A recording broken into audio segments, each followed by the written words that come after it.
All right, guys. My name is Charles, as you all know, with the Exodus Logistics Learning Center, America's #1 dispatcher and freight broker training.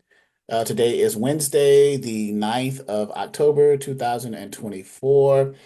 This is our Wednesday at 6 p.m., Wednesday evening freight broker training. We have some new people in here. Jalil is here, and Le'Veon will come back in. She has some audio issues, so I told her to restart her computer and log out and log back in. Have you guys been following? Let's do some current events, I guess, for now. Have you guys been following the situations with the ports as well as the ILA and the USMX? ILA is the International Longshoremen's Association, and the USMX is the United States Maritime Alliance. They had a contractual disagreement, went on strike for 3 days, and then they came back. Have you guys been following that? You have as dispatchers, you have an indirect relationship with the current events as it relates to that, because you may at some point get a carrier. Hello, LaDonna. You may get a carrier to dispatch for that you're going to run to the ports, right? So um, you want to be aware of what's going on and how it affects the supply chain, how it affects the rates, how it affects the load to truck ratio, because the rates being affected has an indirect relationship to you, because whatever the carrier makes, you get your percentage from that, right? As a dispatcher, that's your way into the industry as a dispatcher. Now, do dispatchers, for the new people, do dispatchers need to have some type of authority in order to dispatch? No, they do not. The only ones that are required to have an operating authority are the freight forwarders, um, the brokers, and the motor carriers. Le'Veon, can you hear me now? Okay, good, good. All right. So are there any preliminary questions that anyone has, their process? I want to do some Q&A and then do some your eventual dialogue you will have with a freight broker when you do get a carrier, and what are some of the things you will say, how you would say them when you're booking loads for your carrier, right? So, but right now, are there any general questions before we move forward? Anything that you need clarified, explained a little bit differently? If you're someone who's new, like Jalil, welcome, by the way. He's brand new as of 2 days ago, um, to say hello. So no questions? Really? No one has a question. That is amazing. So everybody has this process down to a science. Huh, interesting. Hello, all new dispatchers. Welcome. So, with that being said, who is, well, I'm going to go through the process. Who is at the stage where they're creating their business? Who is at the stage where they're looking for a carrier? Who is at the stage where they have a carrier, they're trying to find them a load and understand that process? So, I'm going to try to find you where you are, right? So, how many of you are either just getting started or have started but has not created your business yet? Has not created. So Jacqueline, so I'm gonna share something on my desktop. I'm just getting started. So I came across some information and I think I need to share it with you guys. Hmm. I might go to my desktop and grab it. Wow. And open it up. Let me open it up real quick. I'm in the background. Don't mind me. But and grab that. It's about business startup, Come and on, come on, come on. hopefully it will um it's a checklist. And if you want it, I will send it, I will attach it, and send it to you. But let me share it. I'm gonna share it on the screen here and see how it relates to us. So can you guys see the screen where it says checklist for starting a business? You're doing a great job.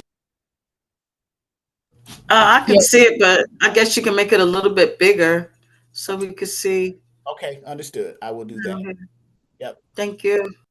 Okay, so I have a truck, but I have someone dispatching for me. Okay, so Levia, what kind of equipment do you have, Levion? What kind of trucks? Drive-in, flatbed, reefer, box truck, hot shot, Right, man. drive-in, Yes. 48, 53-foot trailer. 48. Okay. And Let you me are ask you a question. Let me ask you a question since you said that. You said a 48 and then the 53. What's the difference in the 48? Is the 53 because the trailer's on the back?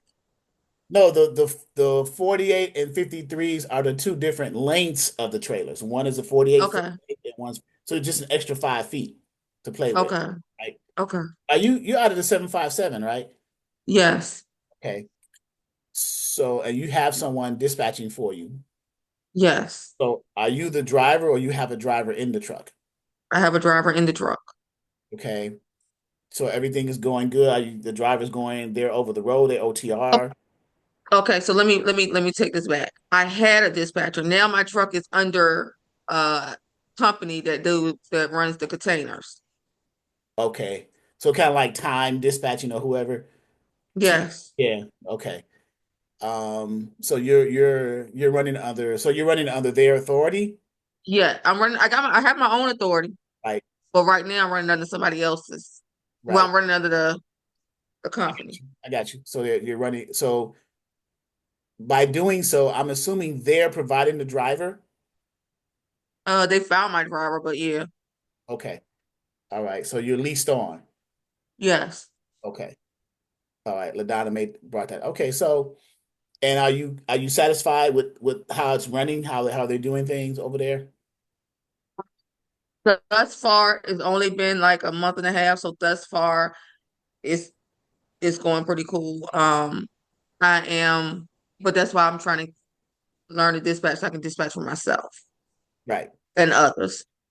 Okay. So and you've had your truck, you've got it recently, or you had it for some years and things like that, or This year too. So last year I had a dispatcher run me last year and I ran through RTS. RTS was my biggest load company I was running for. okay. Okay, so you have a level of understanding of the trucking side. Yes. And As a matter of fact, when I go over a lot of the things, a lot of stuff sounds familiar to me. However, I wasn't hands-on with my truck, and that's why I joined in so I can understand everything. right, because you may come across an expense that they may tell you you may not be aware of. And you're like, okay, wait a minute, Charles, what are they talking about here? Or what are they talking about there? Right? So yeah. How long have you had your how long has your authority been active? I think I'm she two said years. yeah, she It's said 2 years. 2 years. Yeah, 2 years for the asset. So 2 years for the truck, but the authority is also 2 years, right? So when you got the Yes. truck, you got the authority. Okay. Yes. Same, Uh-huh. same time. Yes. Okay, cool. Because Donna, she's an owner operator too. She does reefers, and she's been doing it. Her and her husband teams. They've been doing it for a number of years. So that's why she's trying to see. She's asking those types of questions to you. Um. Okay.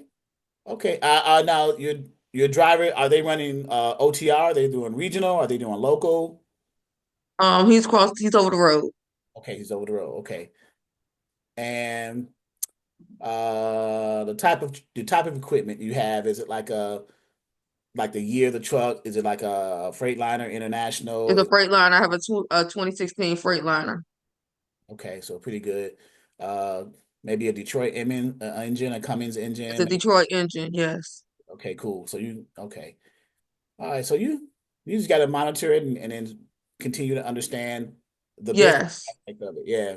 Absolutely. Yes. And then at some point I would assume as your company does well, you're going to decide to scale and get another truck, right? That's the That idea. that's the idea. That's the plan. Either get another truck or get a trailer. Okay, so you don't have a trailer, it's just a power unit. It's just a power unit. Yep. Okay, so it's just a power unit. So and Well, so you're doing drayage in the ports.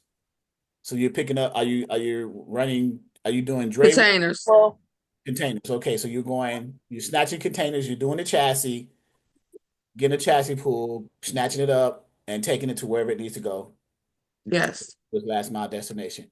Well, good for you that they opened the ports back up. That part right there. That's the part. Right. So that's great. So now that's probably gonna affect you in a good way because now it created a congestion and those containers have to get out of there because it was Yeah. so now you're gonna be Yeah. I heard that it's moving differently now. Like they moving faster. They have more work because of that right there. And it won't but what, 2 or 3 days? 2 or 3 days. So But hello, come on, imagine God. if It's it was okay. longer, if it was imagine if it was for longer. So Yeah. Yeah. So, but that helps the carriers because the shippers and the customers want their product. It has to get Hmm. there. It was supposed to gotten there yesterday, but it was held up because of a strike. That's going to affect the rate because the carriers going to say, "Well, we want more money if you want your product, right?" So now the carriers and the longshoremen, everybody has leverage now. They have that they can take advantage of that leverage in the rate to raise the rates and get more money. So You're right. You're hopefully, right. hopefully you'll be able to hopefully the company that you're leased on to will negotiate, you know, more money for transporting that containerized freight from the port to wherever it's going to, right, over the road. So, well, good luck with you. We need to, I don't know, have you been to I haven't invited you to my office and here out in Western Branch. Where? No, and I live close to Western Branch, so we need to definitely make that connect. So, okay, you're out there in the area. Okay. I've been kind of busy because I just acquired a car wash too, so I'm down. Okay, congratulations. Yeah, it's one. I don't know if you're familiar with the Portsmouth area, but it's in the Portsmouth area, High Street over there by London Oaks. So Okay. yeah, so I've been busy trying to get that into play and going. So, but yeah, you would just let me know what your schedule is. So, because I like for the local students, I like to put a face to the name and see if we can. Absolutely. Absolutely. I'm actually have an open availability, so whatever you tell me you're available, then I can make it work. Um, okay, I'll get your email and just send me a text or something. We'll go from there. Okay. Okay. All right. All right. Thank you. So what's on the screen, guys? For those of you just getting started and you want to this is a checklist for starting a business, right? I came across this recently. I said, well, this would be good for dispatching. This could be good for any industry because it's a universal template, right? So if you forming your business, right, and you can decide, okay, the Mhm. first thing here is Mhm. name ideas, right? How will you name your business? You see, what would you think you would call it, right? For us, something that has logistics in it or dispatching service or whatever you. So if let me back up a little bit with the name.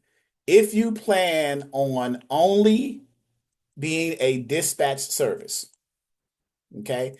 And you don't plan on scaling or growing your dispatch service or pivoting, I should say, going from a dispatch service to something else. That's called pivoting, like a dispatch service to a trucking company or a dispatch service to a freight brokerage or anything like that. When you pivot from one thing to another, then if you plan on not doing that, then having the name like with dispatch in it or dispatch service in it will be perfectly fine. But if you do plan on scaling or pivoting out of dispatching, you're using dispatching as a springboard into the industry to something else, trucking or brokering, then I would suggest having a more universal name, like for example, logistics, right? Something Jacqueline Brown's Logistics Services, right? Or whatever, right? As a parent, a global kind of name. So that is important right there, the name idea. And then another thing that I unfortunately I had ignored for a minute, but who is your target audience? Well, for us, Who do you think our target audience is as independent freight dispatchers? Who do you think our target audience is? Charles, can I just go back to the name real quick before we go to the target? Yes, ma'am. Go ahead. Um, like the name of my business is Let's Roll Trucking. Um, and after So that implies that you are a trucking company because your name says Let's Road Trucking. So if I was to just right now, just hearing that, I'm thinking, oh, she must have a trucking company. So the question is, um, do you have a trucking company? see, I was just doing dispatching for Right. right now.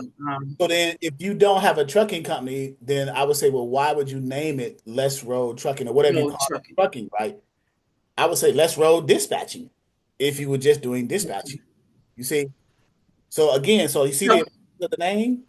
so I can't use Let's Roll Trucking and do dispatching out of that. You can, Oh, but what sense it would that make? sounds right. It sounds more like it is a trucking business. And Because remember of the the word trucking. Right. right. And so can I remember I asked you the other day if I could go back in and change that name and maybe put it as Let's Roll Dispatching Logistics or or Let's logistics Roll. or logistics. Didn't we talk Okay. about DBAs before? We did, and that was gonna be my next statement. If she can Okay. also keep Less Road Trucking and put a DBA under it, right? But that would be confusing for if a trucker hears a person has a Right. dispatching company and it's called Less Road Trucking, they be like, wait a minute, Okay. I thought you were a dispatcher, Okay. right, Cherie? Okay. Right. And then your Okay. your main your I'm going to call it the main name of your business, LLC or Mhm. corporation, shouldn't have Uh-huh. anything to do with what you're in business for. You should always tag it as a DBA. So let's say Okay. it's Jacqueline Brown LLC. Then you will have Uh-huh. multiple DBAs for what you're in business for. If you're going to put everything Okay. under one umbrella, you have Let's Roll Trucking as a DBA, dispatching for you as a DBA, etc.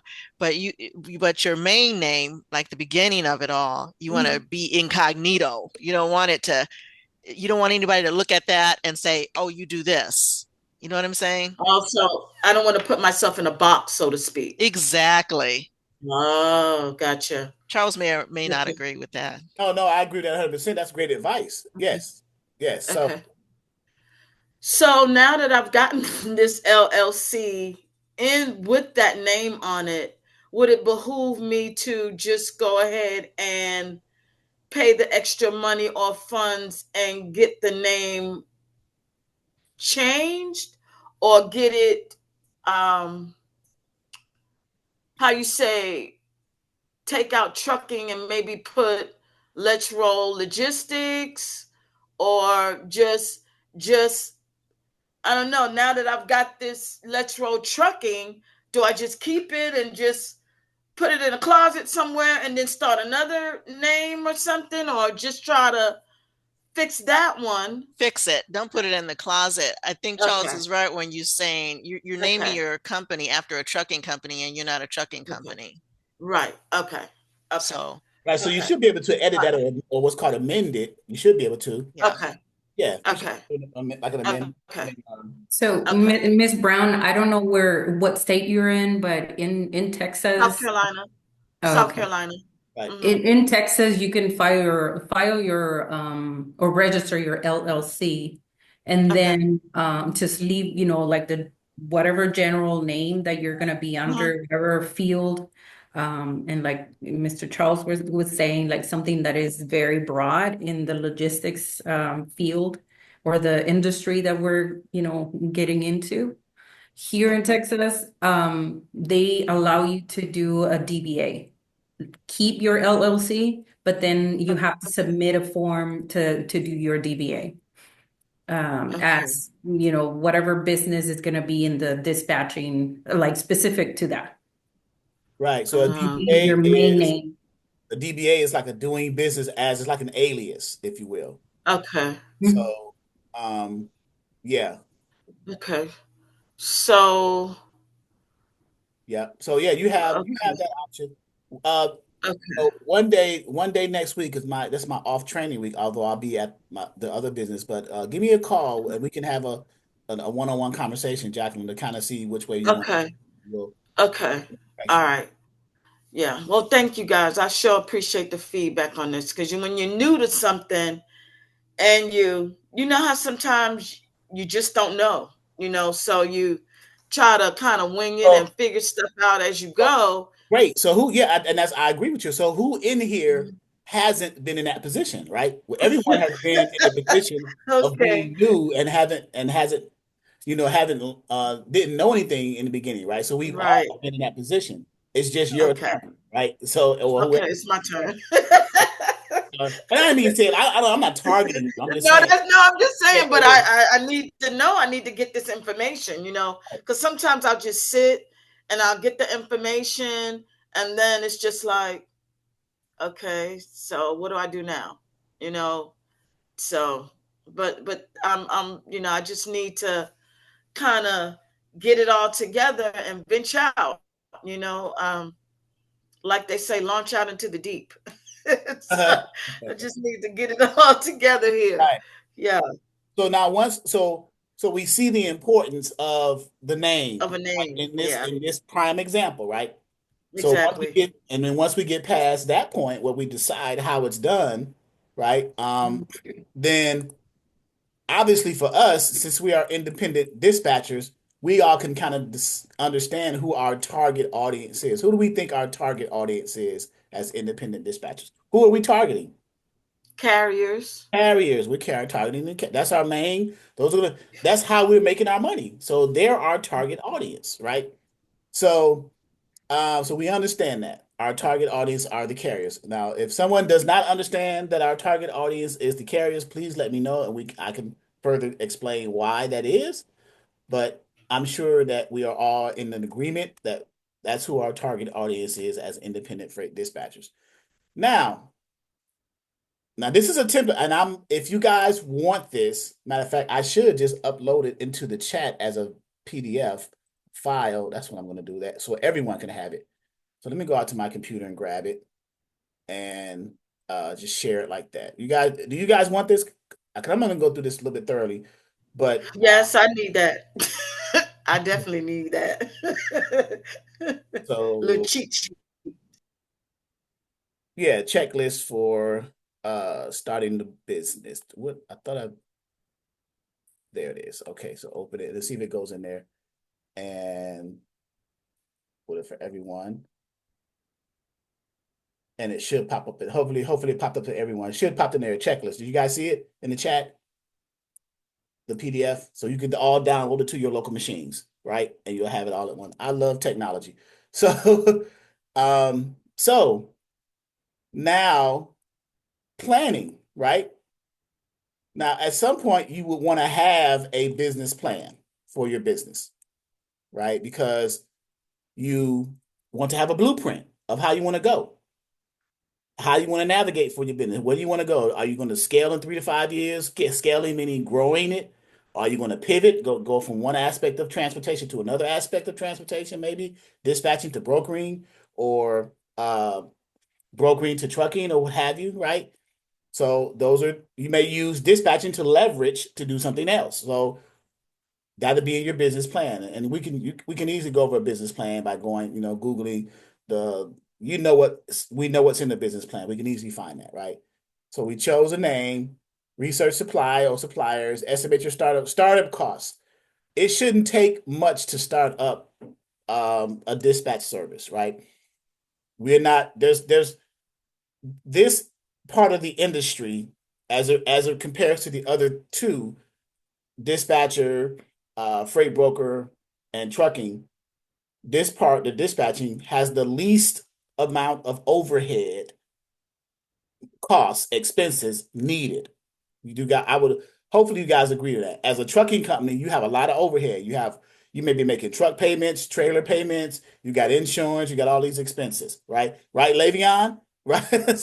So absolutely. So, and then as a brokerage, you have overhead. You have to cover your bond, you have to have insurance, you have to have all these other expenses. You got to get a TMS system, load boards, things like that. So there's more overhead. As a dispatch service, that's why I often say this industry, dispatching, is the easiest entry point into transportation, right? To become an entrepreneur, to become a business owner, right? So your startup costs, estimated startup costs. I doubt if there's going to be any manufacturing costs. You want to read you don't have much. You may have some competition. Well, I'll put it like this: when I say research competition, the industry now, currently in 2024, is, I'll be honest with you, it is saturated, which means there's an overflow of dispatching companies popping up all over the internet. Okay. The issue is those different dispatching companies popping up over the internet, some of them don't have a clue of what it is that a dispatcher really does, right? My job as an instructor is to make sure that you guys do. All right. So, so research your competition. It'll be pretty easy to research your competition. Just look for the other dispatching companies that's doing the complete opposite of what you're doing. Right? That's your competition. They're not doing what you're doing because they don't know what to do. Okay? And I hate to sound like that, I don't want to sound like I'm insulting anyone, but it's literally that's how it is out here in the industry. Literally. Okay? So, set realistic goals. What do we mean by that? As a dispatch service, what are your realistic goals? Right? What are your realistic goals after this? What do you plan on doing? What are you thinking downstream for your company? What are your plans, right? You're going to leverage making money from a dispatch service, but are you going to put it into something else? Start another business? Are you going to scale and grow that business and just pretty much stay in that? What are your realistic goals? And what are the terms of the goals? Like, is it a year goal? Is it 3 years? Is it 5 years? These are some things to think about, right? Uh, research price for items, research local markets. Well, when we're doing dispatching, it's not more so local markets, it's more regional and mainly over the road. Okay. So everybody's clear on the planning process? Any questions on planning? We're good? Okay. Marketing. Remember, this is a generalized template. We're just applying it to our industry, dispatching. Okay. So marketing. At some point, you guys will buy a domain name, meaning for those who don't know what that is, that's your website. So your websites are hosted under what's called a domain, right? And you have different web hosting companies out here, Bluehost, GoDaddy, Wix. I use personally Wix. I bought my domain name, Exodus Dispatching and Training, under the Wix web hosting platform. You have other web hosting platforms like Bluehost, GoDaddy, and there's a ton of them, right? So create a website. Cherie uses GoDaddy. Boo! GoDaddy, boo! No, I'm just kidding. Please, you got somebody better? Because I hate GoDaddy, but I've been with them I for use years. Wix. Wix. I've been using Wix for the past 5 years. I haven't had any complaints. But GoDaddy uses a lot of their back end is my back end for Wix is Java. GoDaddy's is what is that? I forget the language they use. Uh, it'll come to me. It's right on my tip of my tongue. Um, create a website, create a business email. At some point, you want to have a business email. Now, starting off, you may use your personal email because you haven't created a business email. That's perfectly fine. You're not breaking any laws. The only thing you may be breaking is maybe professionalism, right? But at some point, you're going to gradually move from your regular personal email to a business email. You're running a business, so you want to have a business email just to make it look more business professional, right? That is the goal. Create social media accounts or content. Now, some people dread social media like Facebook, Instagram, TikTok, LinkedIn, and things like that. LinkedIn is great. LinkedIn is a more professional social media platform. Facebook is more lollipop, high school type of stuff. Then especially TikTok. Every time I go on I got a TikTok a business account. And I go in there and try to post stuff. I'm seeing people poking their lips out and dancing and I'm like, okay, I might consider shutting this thing down. But social media is the end thing to do. It's the wave of the future because everybody's living on social media, and that's where most of the traffic is now located, right? Prior to social media, it was other things. But now social media is the most prevalent. So why not use it to your advantage as a business? So when you create these social media accounts, create business social media accounts because you have personal Facebook pages, but you also have business Facebook pages. You have business LinkedIn accounts. You have business Instagram accounts. You have business TikTok accounts, right? So you have to be, when you create those, if you decide to use social media, you be sure to make sure you do it on the business side, right? So as it relates to your business mailing list, email signatures. In your email, you can go into your settings of your email and create your own signature. So every time you compose an email, your signature is automatically there. You can have photos in there, you sign it, your email, phone number, fax number at the bottom, and it's always there as a template. So when you compose an email and send it out to whoever you're sending it to, your signature will be there always, right? For example, um, if I go into my and I'm gonna share the screen. If I go into my Gmail account, and I believe it's in my Gmail account, I got a signature in here. So I go into my Gmail account and it's logging in. Can you guys see the screen on the Gmail account? My screen. I'm in my Gmail account, and I compose something. Right there, it is. I'm gonna open it up a little bit wider.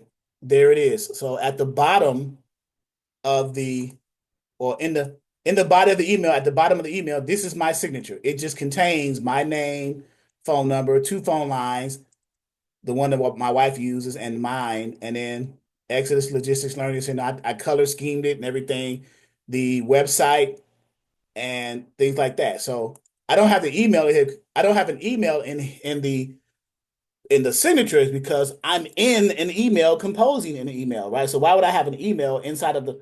It just doesn't make sense to me. So I would just so when I send something like test or whatever to someone and then put the subject in there, and when they get it, they're going to open it up, see the body, what the message is in the email, the electronic mail, and they're going to see my signature. So if they ever need to get some information for me, that's what I mean by signature. Okay. You want to have a signature in your email. If you use email software that well, most email I take that back. Most email softwares have the ability in their settings to create compose a signature. Yahoo accounts, Gmail accounts, whether you're doing it web based or whether you're doing it through the software like a third party like Outlook. Outlook connects to the Outlook servers or the outbound inbound servers. So yes, LaDonna, I agree with you what you just put there. Business cards. How many of you have business cards for your dispatch service? Let's go back to that. Wait, no one has business cards for the dispatch service? Okay, LaDonna says she does. No one, anyone, so only one person in out of the 13 in here, well, out of 12, I'm including myself. I have business cards. I gotta grab them in my drawer somewhere. But okay. I don't currently have any, but I do plan to get some once I'm up and ready to The go. be- the best, in my opinion, I'm just gonna give you my opinion. So LaDonna does digital business cards with Popple. I'm about to get some. Jalil says, okay, the best. I'm just giving you my experience. You can obviously do your research and go elsewhere. But the best experience for me when it comes to business cards is a third party company called Vista Print. Have you guys ever heard of Vista Print? You have? Okay. Vista Print is LaDonna says Vista Print is amazing. Yeah, So yeah, I have. I'm sharing my screen. Hopefully you guys see it again. Uh vistaprint.com, right? So I might as well show you the process, some of the steps too, as I do it, so you guys can kind of at least and go back and watch this video and see what I that way it kind of helps you as well. You know, like what is Vistaprint? How do you use it? Where do you go? How to navigate? Yada yada yada, right? So yep, got cards made from them for my other business. Yes. What other business is that, Jaleel? What other business do you have? Just a little sidebar, just out of curiosity. So I'm You gonna log. giving all the good tools and getting started in business. You said Wix and Vistaprint. This is all the good stuff right here. This is how we all got started. that's correct. So why not this is free information, right? Not share. There's no point in hoarding this, right? This doesn't make sense, right? So Vistaprint, I'm gonna sign into my Vistaprint account, and it's already. I just did something in here today. I ordered some stuff for the car wash, like the dancing flag signs, the dancing, the things we dance with the wind, dancing sign. I'm gonna have that out in front of the car wash and all this other stuff. I'm excited about Hilarious. I love it. it. I was starting to put an image on me on that face, but I said no, that'll scare everybody. I don't want to do that. But so Vistaprint, I have an account with them. I have a corporate account. So you go in here and like here, business cards, right? And you can create your own business cards. And then whether standard, however you want to do it, right? And create the cards. So yeah, I encourage everyone to get a business Vistaprint account for their corporate needs, right? And the more you spend, you get kind of discounts with them, right? So as a corporation or a company, I don't know if you know it or not, but they sometimes you get discounts with certain companies that you spend money with and do business with on a regular basis, right? Because they like customer loyalty. That's the thing. Um so under here business cards, you'll see that you can order 50 at a time. You can get them laminated, latte, LATTE, I believe it's called, like plastic, basically glossed plastic, so it protects it from weather and all that stuff. So, and you can upload images, right? So I do shirts, pins, flyers. I got a magnet on my SUV, my Cadillac SUV that has my business on there.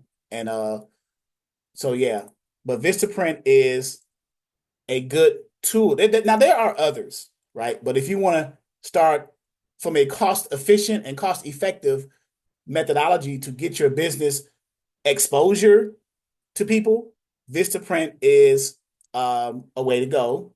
And imagine I'm doing all this promoting for Vistaprint. I'm not an affiliate with them. I'm just telling you what I use. Well, it's not like I'm talking like I'm getting money for doing it, right? I'm just telling you what I use, right? And they do have a nice um, turnaround, like the Donna says, right? So, but yeah, so that's Vistaprint. You can do other things with them, printing the advertising signs and banners, um, label stickers, clothing items. They have promotional products, all types of stuff. You can go in there and just go in there and create the account if you have the time and play with it. Go from there. Okay. I'm gonna log out of here. Sign out and go back to the image or to the document here. All right. So business cards. Photograph sample products applied to local markets and events. As a dispatcher, I can see that depending on the area you're in. They may have trucking events in your area, logistics events in the area. Depends on if you're in a major city. You can go there and then become a vendor there, pass out your cards and flyers and things like that. Promote your things. Truck and Hustle Fest, of course I'm familiar with that. So I've been on the Truck and Hustle podcast. Um, so and the Truck and Hustle Fest is called Freight Fest. Um, so it was canceled this year. They won't restart until next year. So any questions about the marketing aspect of your dispatch business?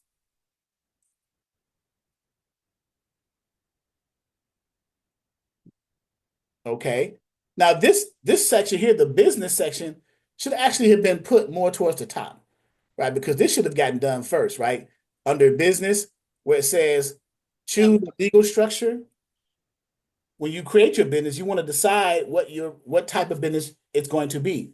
A sole proprietorship, an S Corp, C Corp, LLC, or what have you. That's what's called a legal structure, the structure of your business, right? Most people today choose the commonly accepted one, which is called the LLC, limited liability company, right?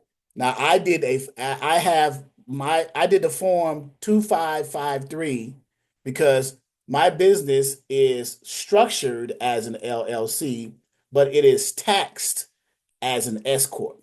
Okay, so you have to understand the difference of that. So my business, I filed a form 2553 with the IRS, well, my CPA did with the form 2553. And the reason being is because I wanted to save on my taxes. You know, when you're a business, you have tax liability, right? Because you have to pay taxes. You're generating revenue. The IRS wants a piece of that cake, right? So we call them Uncle Sugar. The IRS. That's a nickname for Uncle. That's the IRS, Uncle Sugar, right? So they want it. So as an S corp, so when you are an LLC and you're taxed as an LLC, you have an extra tax. Whatever tax bracket you fall in, you have an additional tax called the SE tax, self-employment tax.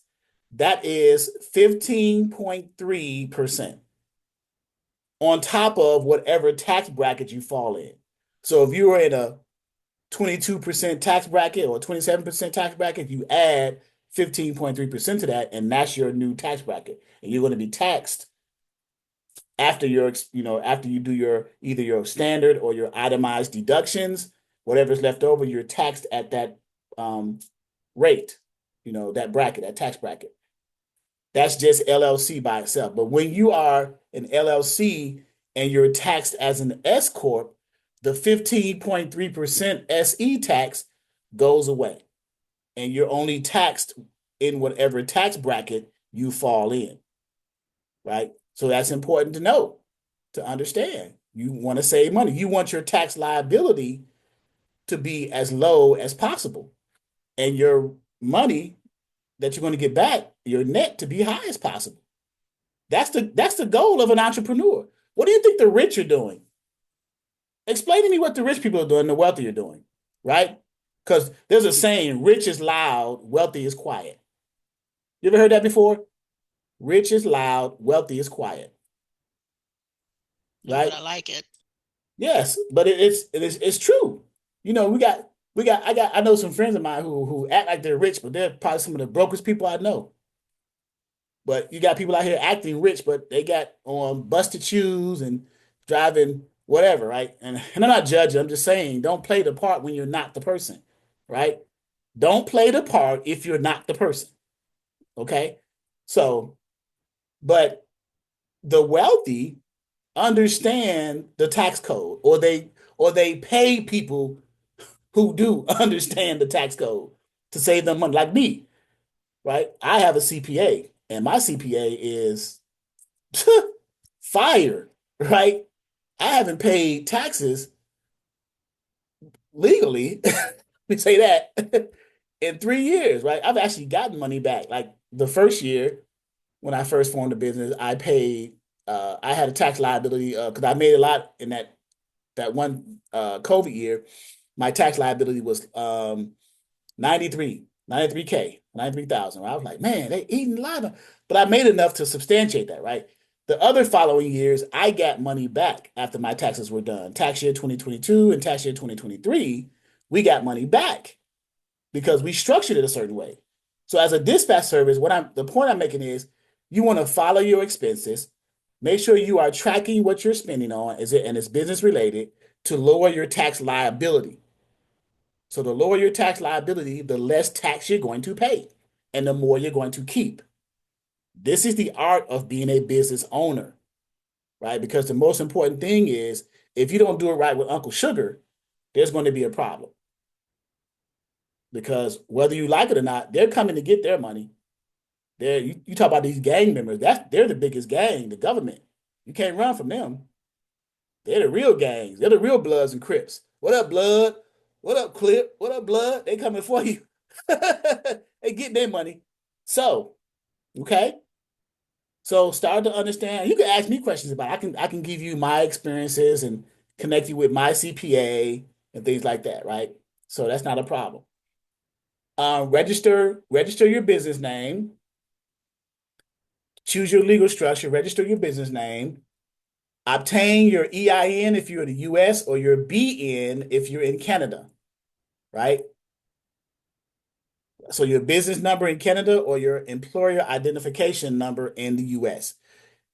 That is free from the irs.gov website. You just go there. But the first two things you have to do first is choose a name and a legal structure and then attach your EIN to that. Okay.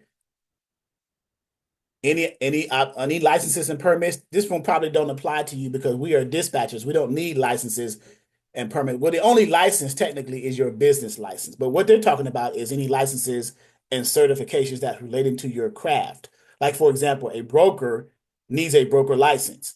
A motor carrier needs an authority or a certificate, right? So that's what they're referring to.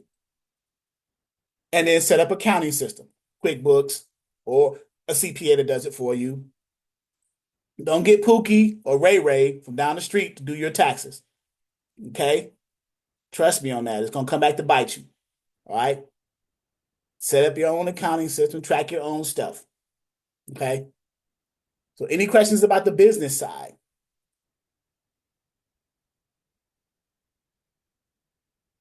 All right. And then product services. All right. Some of this may not relate to, it probably don't relate to dispatching, but designated workplace. Well, you got your workplace, whether it's going to be out of your home or a what's called a brick and mortar. You may have a building that you're working out of, right? So, uh, order supplies that could be related to, your company as far as what you need for your business, sample products, inventory list. So we're going to skip that part because that's more in a manufacturing kind of thing. So, branding, dispatch, you want to brand yourself. What sets you apart as a dispatch service from someone else, right? Maybe your brand does. It could be something as simple as colors, the color scheme, your logo, your tagline, your business cards, back to the business cards. You want to brand, you want to put yourself out there and separate yourself from every other dispatcher. Because when you call it, here's a common question a truck driver is going to ask you. And I don't know if you've heard this before. When you call a truck driver, one of the common questions they're going to ask you, and I'm going to see what some of your responses are going to be, is what separates you, Mr. or Miss Dispatcher, from all the other dispatchers out there who's trying to get my business? And how will you answer that? Someone answer that for me. What would separate you if I'm a carrier and you call me, hey, such and such, what separates you from all the other dispatchers? What makes you different? Why should I go with you as opposed to the other 5 dispatchers who called me yesterday? Well, I'm based right here in the USA, and I will safeguard your information, all of your information. These days, cybersecurity is very, very important. So you want to work with somebody that's within the boundaries of your country. Anybody can be calling you from overseas, but I'm right here. You can look up my information on the Better Business Bureau. You can look up my information with the Secretary of State, and you can rest assured that I will safeguard your information and give you quality service. Here's my list of things that I offer. Oh my God, I can't stand her. She's always right. Ah, but yes, that is correct. Yes, exactly. Right. But that's true. Everything she said. Right. And what did she do, though? If you think about it, she reassured me. She made me secure. Right. So, but yeah, I knew I didn't know it all. It's just that I've been in business for a long time, for 14 years, and it's exciting watching people, come into this realm and taking a chance on themselves and trying to get this done. it is exciting. And yep. And it's an adventure. It's life changing, basically. Because some of you may have decided to transition out of your 9 to 5 Some of you may have stopped at now. This is one thing I don't recommend is quit your job and then start this. Don't leave your job, which is your bread and butter, until you start making money in dispatching that either matches or exceeds your bread and butter, right? Now that would be insane. My definition of insanity, right? But you can transition out of it gradually, right? Now that's a better recommendation. But don't quit. Don't stop something that's paying your bills to come into something like dispatching that's not paying your bills yet, because it can pay your bills, but it hasn't done it yet because you haven't started generating the revenue yet, right? So we also want to be wise in how we move in this. Okay, you want to be wise, all right? And then of course your finances. Open up a business banking account, checking, savings, either PayPal, Square. You create one of those accounts, order management system, mobile OPS system. So finances, the important thing here is your business, because you do want to have a business banking account, because when you get revenue, it's going to go into your business side, right? Track everything and analytics and things like that. And then we got analytics here, right? So this is an important template. Hopefully you guys got the template. I think it came over the chat, right? And it's something to follow here. So any questions about the template? And you may be at one of these stages in this question. You may want some clarity about it. So if you have any questions about that, you can let me know now if you want, or you can let me know later if it comes back to you, and we can go from there. But any questions?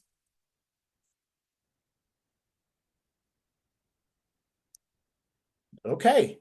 Now, how do we talk to a broker, right? I'm a broker. Let's book a load, right? Let's book a load for a carrier, right? Because this is what I think Le'Veon is wanting to learn, right? How to book a load for a broker. You got a carrier that you have a certain profile for your carrier. What do I mean by profile? I mean that the carrier has a certain things they want to be done by their dispatcher in order for them to run. They want to go to a certain part of the country. They want so many cents per mile. They want to have so much weight on their trailer. They want certain areas to avoid. They want to carry certain types of commodities on their trailers. All these different requirements that the carrier wants, and you, the dispatcher, provides, right? Once you find that on a load board, because as new dispatchers, that will be your first place that you're going to start to learn this industry as a dispatcher, on what's called the spot market load board. The load boards contain spot market freight. I say it like that because there's two types of freight. There's contract freight and there's spot market freight. Contract freights come directly from the customers, the shippers, contractually to the trucking companies. Okay. The spot market freight are what the brokers post for sale to the carriers. Okay. Your entry point is easiest through the spot market first. And then at some point, you will get a customer that you can get contract freight from tendered to you or to your carrier, and you can start making more money because now you have eliminated the broker. When you get contract freights, there is no broker involved. It's just you and the customer. With spot market freight, you're going through a third person, which is the broker. The broker gets the freight from the customer, take their profit margin off the top, and then sell the difference to the carrier. They chop into it. They eat a lot of the profits. Okay. That's the difference. So with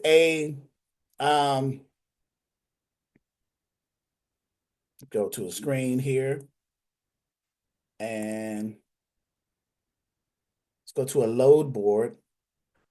I don't know where to go in this module, not in the module, but in the back office. Where do I find the load boards? What area in this back office area do I find load boards? I think module two. Module two. Module two. You say that with such confidence there, Jacqueline. What is module two?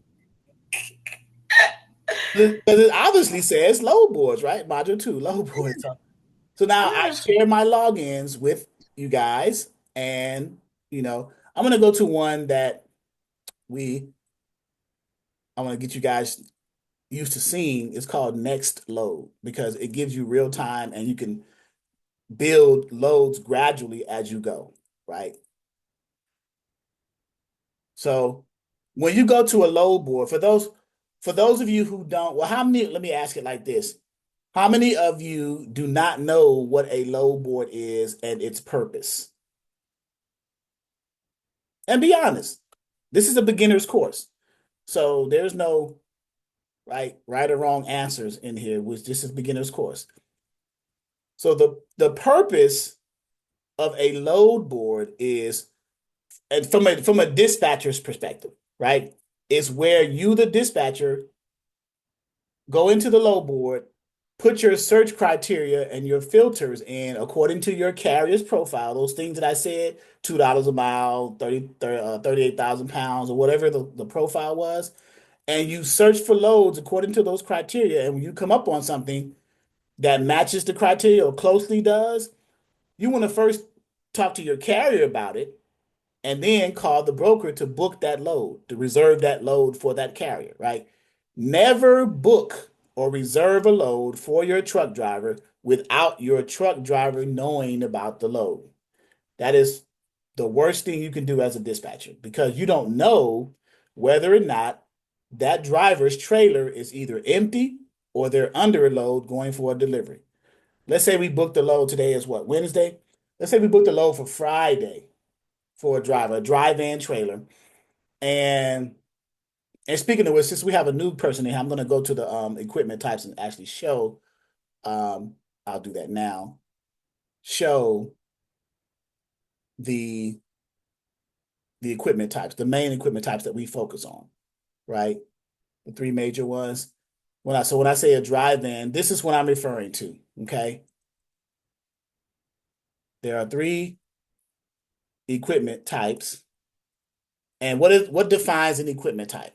An equipment type is defined as the tractor and the type of trailer that's connected or coupled to that tractor.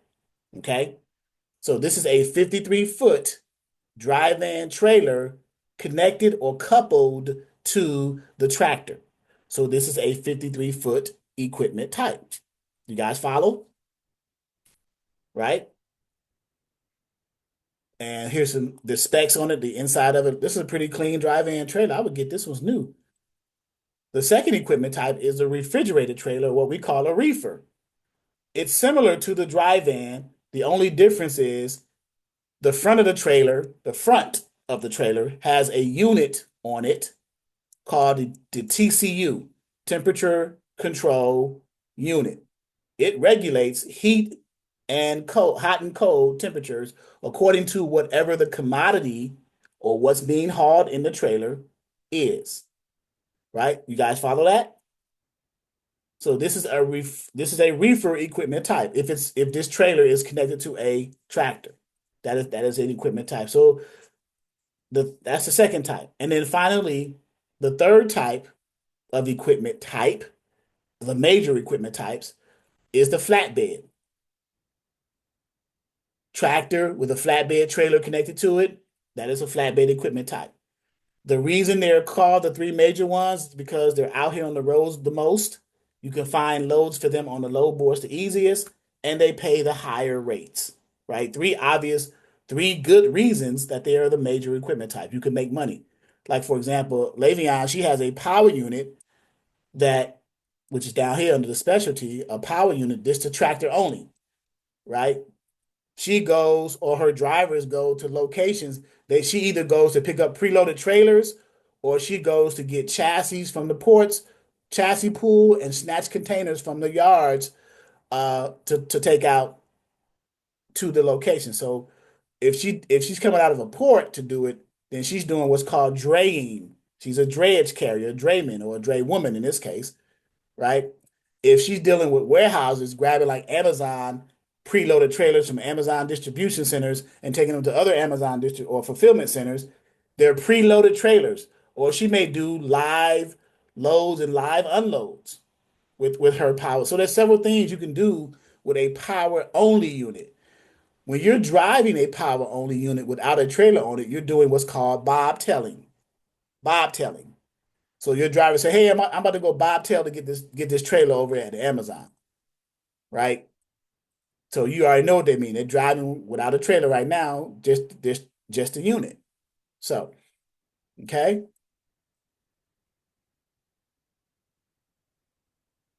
So now back to the load board. We have here a load board and most, well, I'll say all load boards. I can say all load boards have some commonality type of features. Every load board has an origin or a pickup location where your driver is going to pick up freight. That is the origin. That is the pickup location. That is the shipper.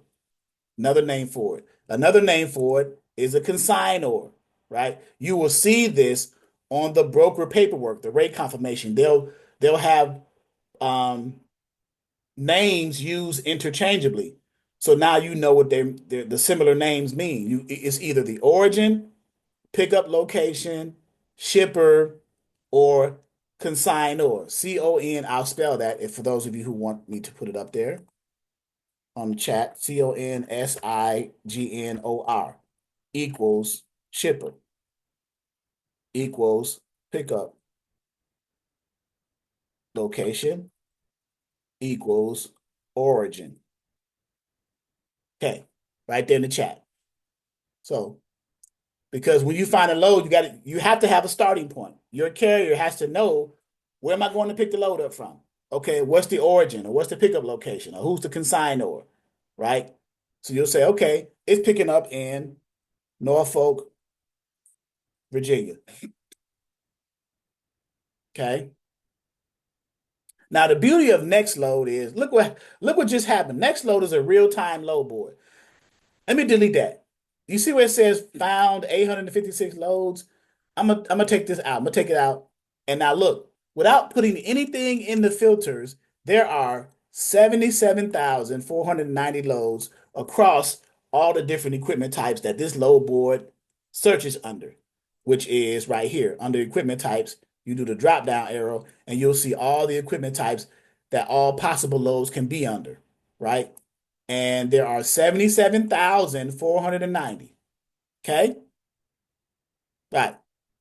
I'm going to click where it says more search options, drop that down so I can see more options in my filter so it'll make my experience a little bit better. But everyone understands the origin, what that means. That's where you're going to send your carrier to get a load. Hey, Quality Transportation, how you doing?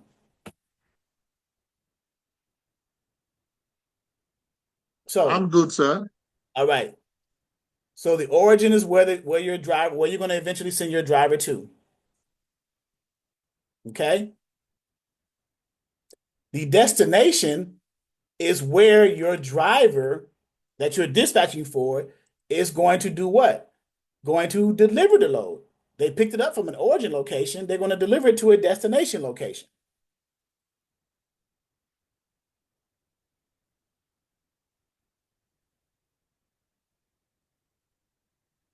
All right. So destination is the receiver. So I'm going to put all the different words that, like I did for the shipper and origin, I'm going to put all the different words for destination. So it's destination, it's pickup, it's delivery, it's either shipper, it's receiver, or it's the consignee. Those are the different names that mean the same thing.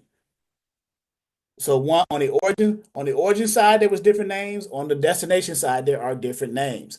The reason I'm doing that is because, again, when you're booking loads with freight brokers, they're going to send you a rate confirmation or a load confirmation.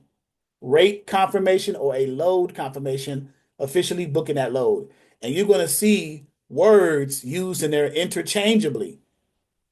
You need to understand what they mean. That way you're not confused. They're synonyms. They mean the same thing. They're just different words. Like destination is the same as delivery, it's the same as the receiver, it's the same as the consignee.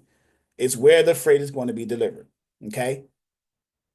So every load board has what the equipment is, because you need to know when you're doing a search for your carrier, what equipment is the freight going on? Is it going on a dry van? Is it going on a flatbed, box truck, reefer, hot shot, power unit? Are we getting preloaded trailer? So that's a common feature or filter on the load board. Common. Every load board has it. Every load board has an origin. Every load board has a destination. Every load board has an equipment. Common feature. Every load board has what the weight of the commodity is. You need to know. You need to know that because your carrier said, again, they said, I don't want to haul no more than 38,000 pounds.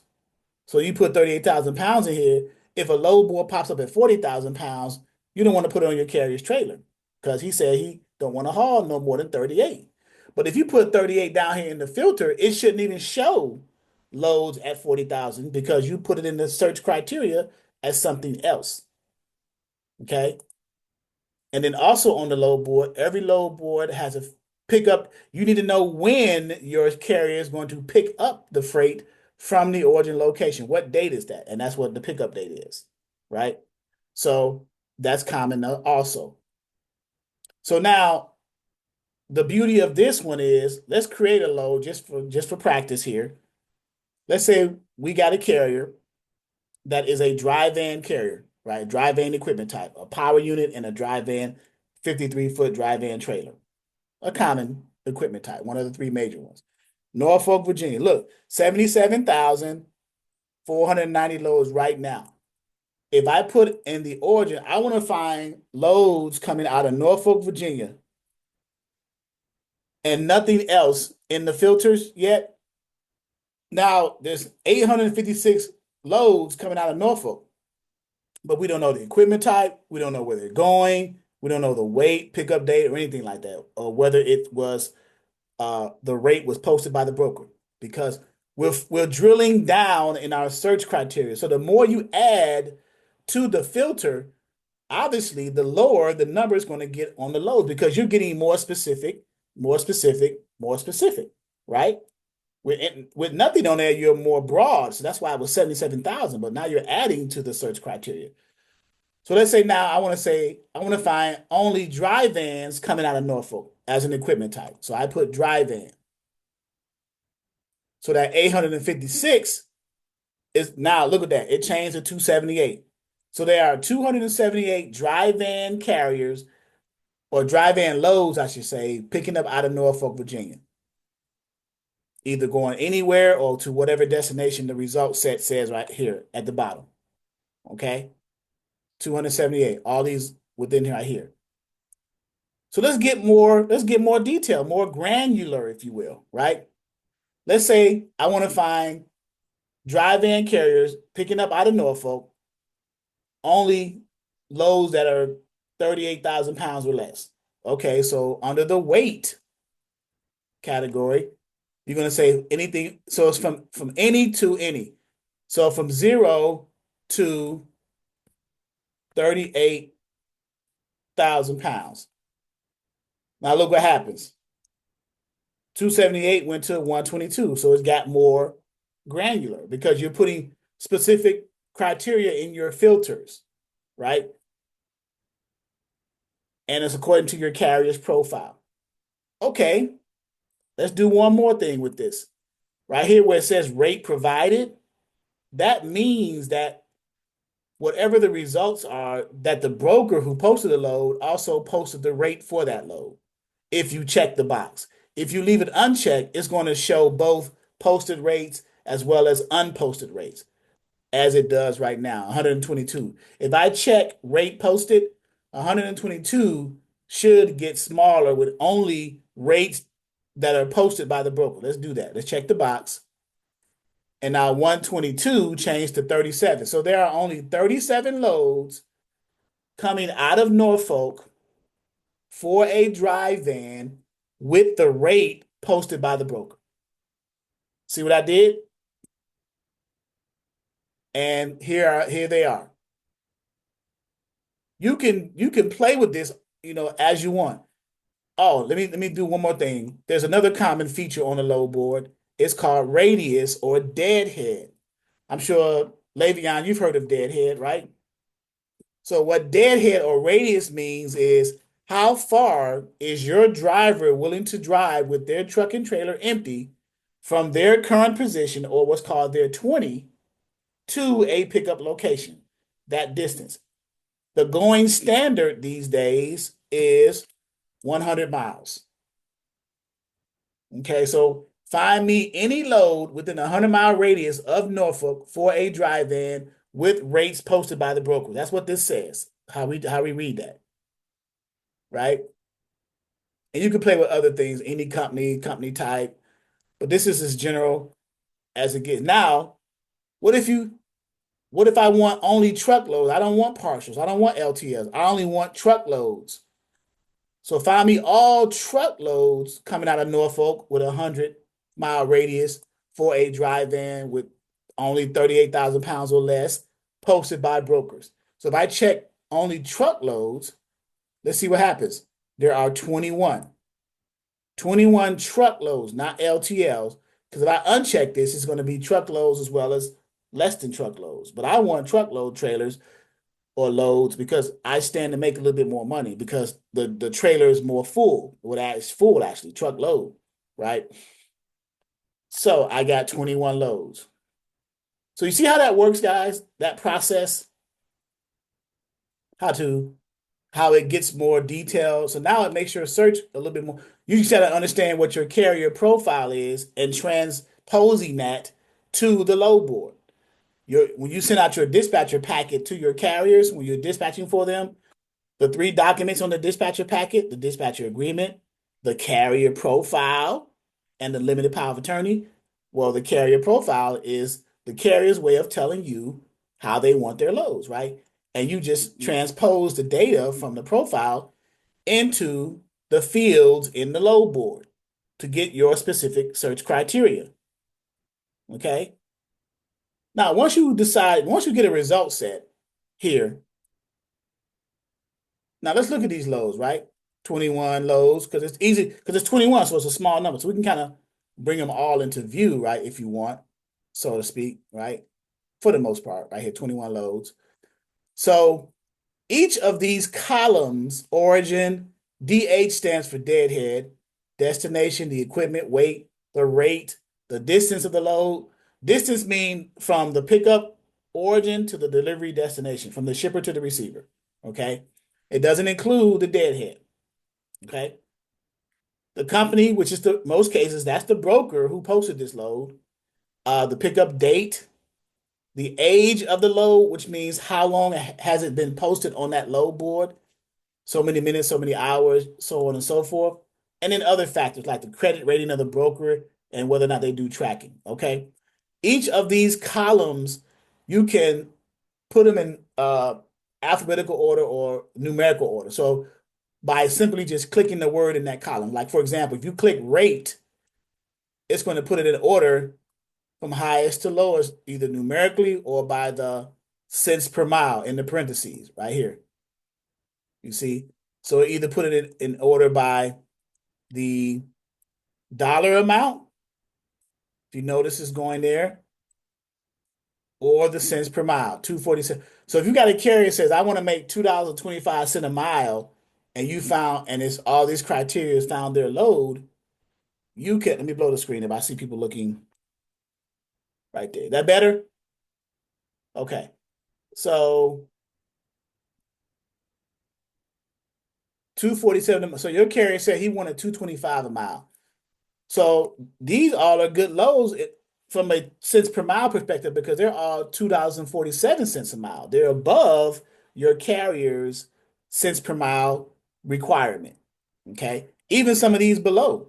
This one 236, this one 235, and then the 196 and below does not meet your carrier cents per mile requirement if your carrier wanted $2.25, right? Question. Yes, ma'am. So are these the actual rates that they're charging? So for example, that first one, 11.45, if they were to accept this load, the driver were to accept this load, that's how much they would get paid? So the numbers, right? The dollar value, the dollar sign values you see is what the broker is paying to the truck. That is correct. Yep. And then you would have to, as a dispatcher, of course, you want to negotiate your percentage on top of that and then round the number. So for example, let's go with this first example. Rutherford Glen, Virginia, which is 98 miles from where was our origin? Norfolk. Our origin was out of Norfolk. Right, Norfolk. So Rutherford I mean, not Rutherford, Ruther Glen, Virginia, 98 miles from Norfolk, to Johnstown, New York. That is a 464-mile trip from origin to destination, not including deadhead. You would have to drive empty from Norfolk to north to Ruther Glen, pick that load up, and then from a drive-in with 37,000 pounds, 260,000 pounds, and the broker, which is Venture Connect, will pay the driver 11.45 if they take that load as is, just like that. Now, you as a dispatcher, you want to squeeze more money because you want to add your percentage on top of that and maybe negotiate a little bit more for the carrier. So, for example, let's say you charge 10%, just for easy math. Our range of percentages is between 5 and 10%. Let's say you charge 10% for easy math, and this is 11.45. So let me go to a whiteboard because I like showing visuals.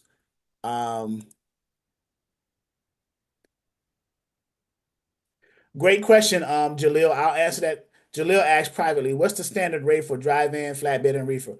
I'll take you to a resource we have in our back office called Trend Lines, and I'll give you that number, right? I'll give you that information, okay? So let's go to the whiteboard and open that up. 1 second, new. There we go. So we're on the whiteboard. I So have a question. yes, ma'am. So okay, so as a good dispatcher is going to try to get 10% more of what they're offering. Or what But or if they whatever don't, or whatever their percentage is, either between five. whatever your 5 or 10, whatever your percentage is of what's offering, so you won't have to tap into the driver's money. Correct. Yeah, the driver's money. However, if it doesn't go that way, you have to tap into the driver's money. That's correct. Because you got Okay. All so right. so I and understand. I'm glad you said that, because so let's say, what if you're talking to a broker and you charge 10%? So let's do that. Let's do the 10% first. So that amount, Cherie said, she said that first load. So it was 11.45, right? 1145 from Ruther Glen to Johnstown, New York, 464 miles. It paid to the truck. You charge 10% as a dispatcher, right? So 10% of that, you just basically move the decimal point over, right? It's like 100, what is that? 114.50 for you math geniuses. 10% of 11.45. Is that everybody follow me so far?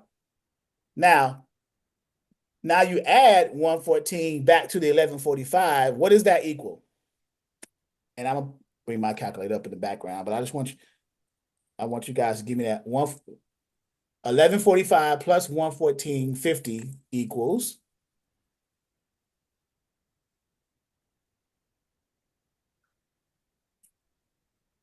I wish I had the Jeopardy theme song. 1259.50.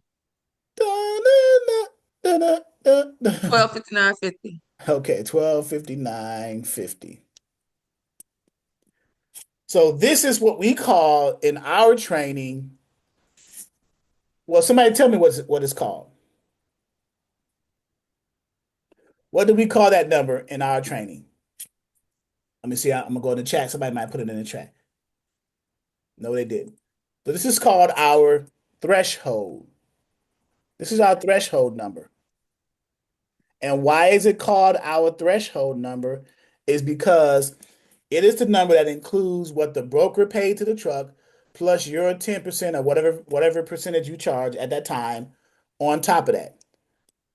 And that is also because you don't want to have the broker, if you give them that number, you don't want them to negotiate you below your threshold, right? Because somebody's losing some money and it's not going to be the carrier.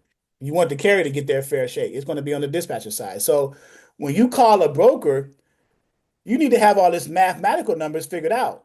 You're going to negotiate a number higher than your threshold, but not too high. So if you call a broker, what number do you think you want to give them? It's 12.59. That's above your threshold. What do you think? Like 1,300, 1,350, 1,400. That's pretty decent.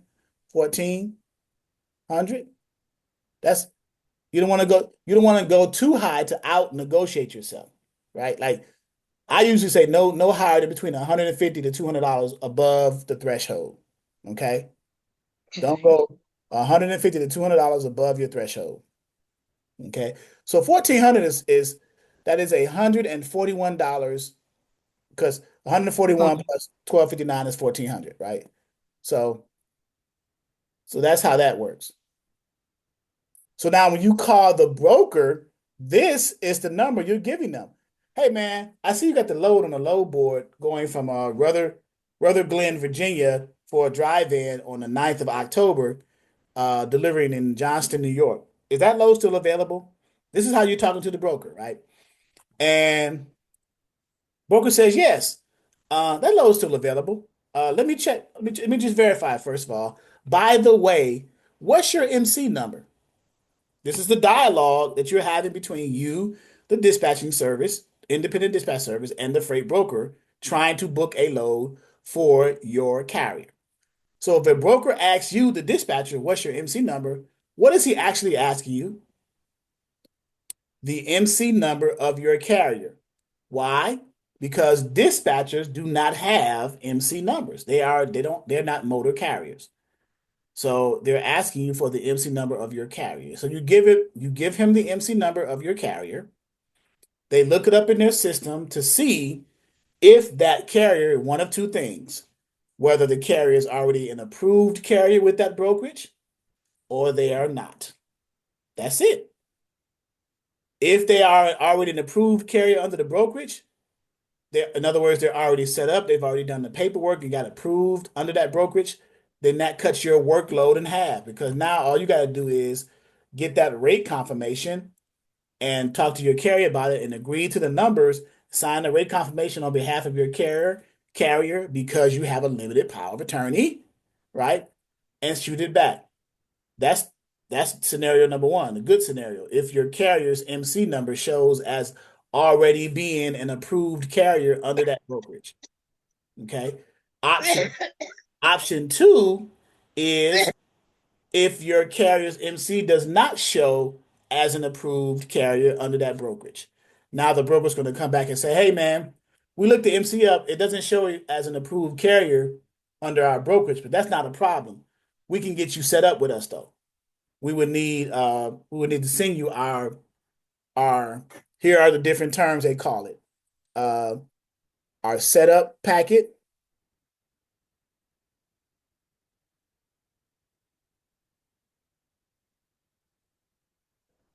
our carrier packet,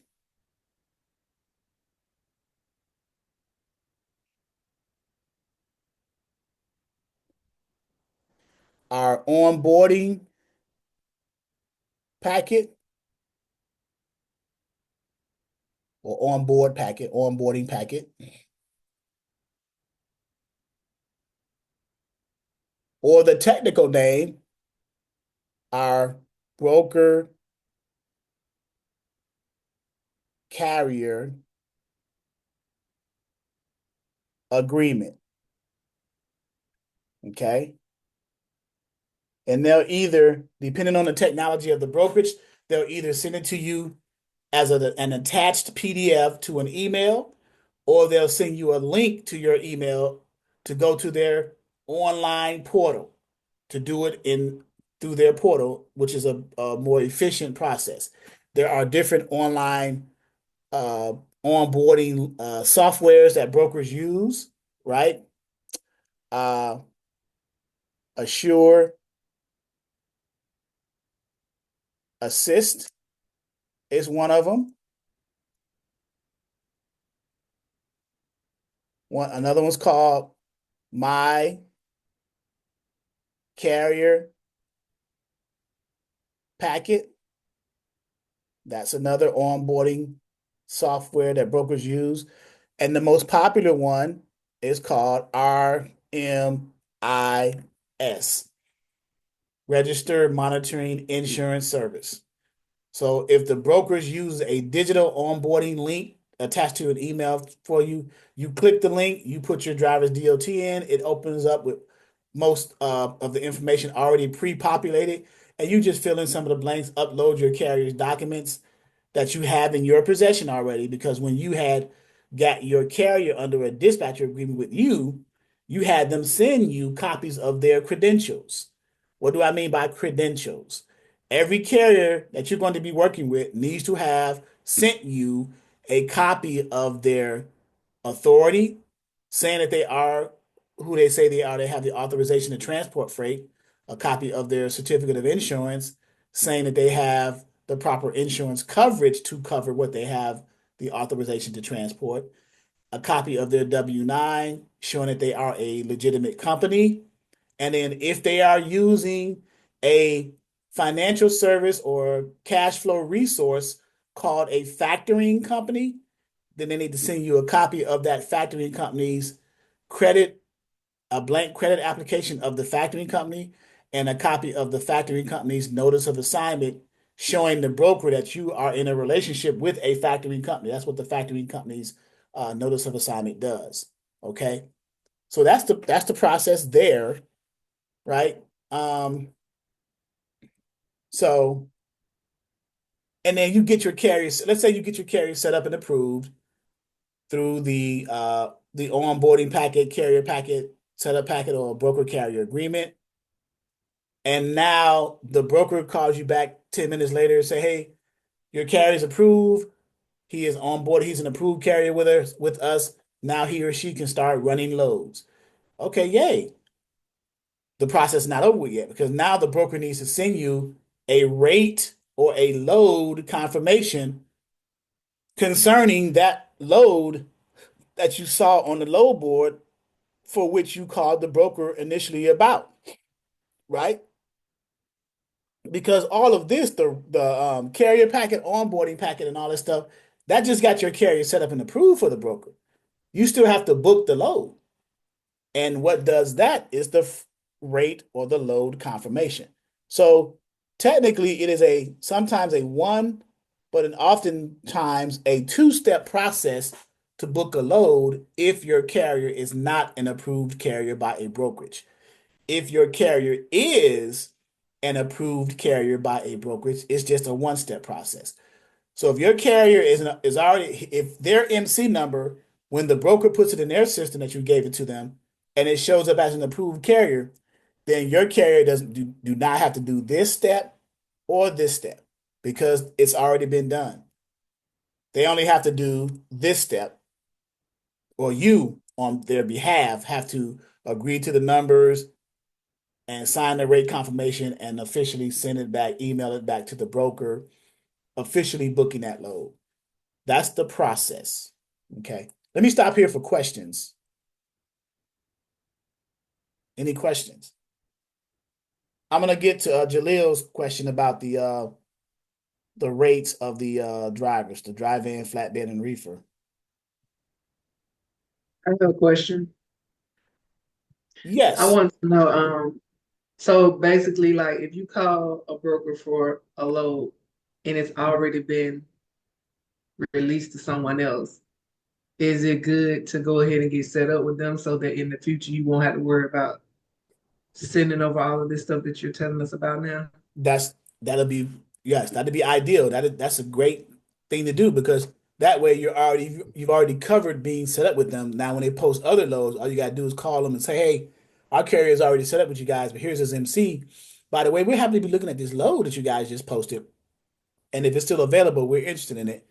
But we want this rate as opposed to what you got posted. We want an extra 500 on top of it or whatever, right? But so yes, to answer your question, yes, it would be wise to if a load is already gone.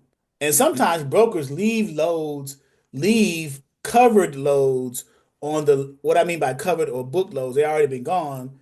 They just not haven't taken them down from their load board posting to kind of entice Right. people to call them, right? To kind of get other carriers to build up their carrier network. That's a strategy that brokers use also, just so you know. I noticed that because on different load boards, like when I was looking on different ones today, I noticed like it was removed from maybe 1, 2, 3 load board, but it was still on um trucker path or, one or the other one. So I was like, okay, just practicing, learning the strategy. But I also know they move fast. So you gotta have like all of your stuff, like you gotta be quick because when I tell you they post 1 minute and the next minute you look up, it's gone. So that's why that's why it's good if you start building good relationships with the broker. Sometimes they'll before they post a load, if you got this good of a relationship, before they post a load, they'll actually either email you, even call you, say, "Hey man, I'm about to put this load up here. Do you got a truck available for me?" before I post it. So they'll reach out to you first because you've proven or your carrier has proven to them that they do a lot of OTP and OTD, on time pickup and on time delivery. So they're going to reach out.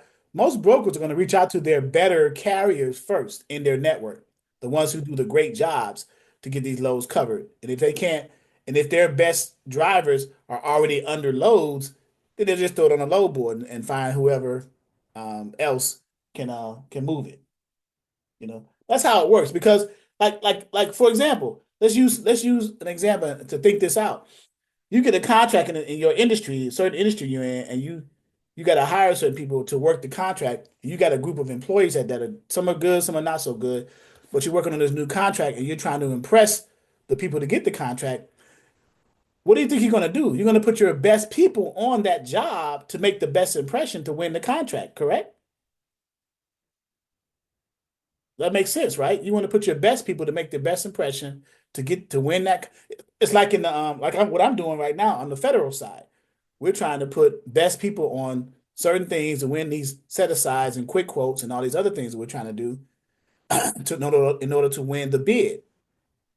So you put your best on new projects, right? In order to make lasting relationships and in order to grow and scale your company.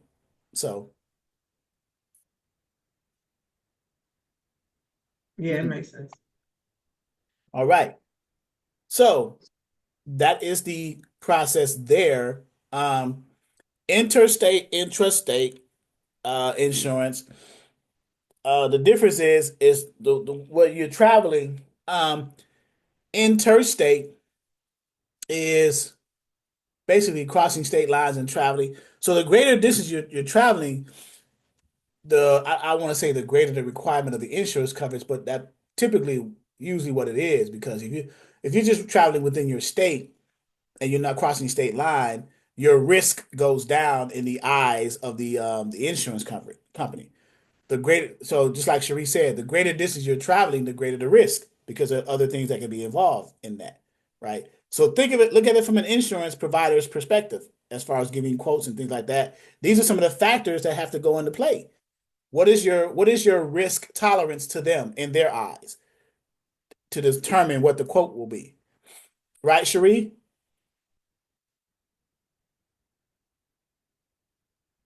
So it's all about risk tolerance with when insurance companies they're trying to they want to make money too, right? And they're seeing how risky the potential client can be. So if you're an intrastate client as opposed to an interstate, for those who don't know the difference, intrastate, intrastate,